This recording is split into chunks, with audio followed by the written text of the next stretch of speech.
different ways of bailing out Europe. One is the Federal Reserve, which manages and prints our money, and most people think it's a part of the federal government. It's not. It's owned by private partners. It's a private organization. And so we've given them the power to print money and have a printing press in your home, so to speak, and it's never been audited. So the Federal Reserve printed up $16 trillion of our money and gave it to the banks in Europe several months ago. Just gave it without congressional approval. Think about that. Just gave it. And they refused to tell Congress who they gave it to, which banks they gave it to.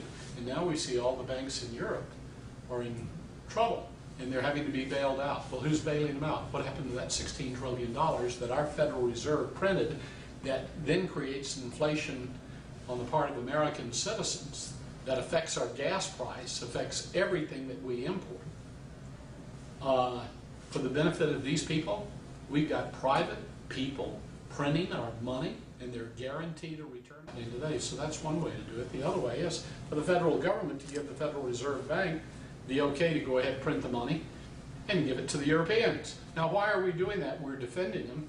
Why would we want to do that? We're in our best interest. Are we, the American people, the slaves for the Europeans, so that they can have their month-long vacations each year when we're lucky to be able to get 1 week off to try to find a place to go, and then for it to be so expensive that we don't have the money for gas and much less pay for the hotel room, so we take a vacation when we can spend it at home.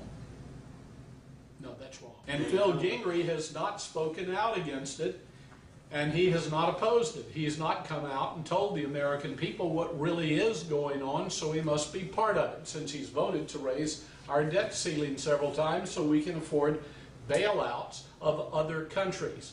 We are the suckers of the world.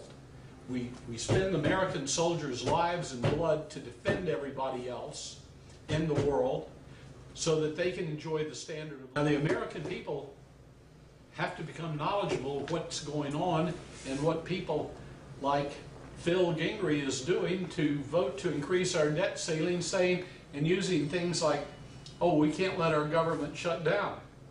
Why? Because we owe it to the rest of the world. The rest of the world depends on us, so we've got to work a little harder, give them a little more money. That's wrong, and that's got to stop.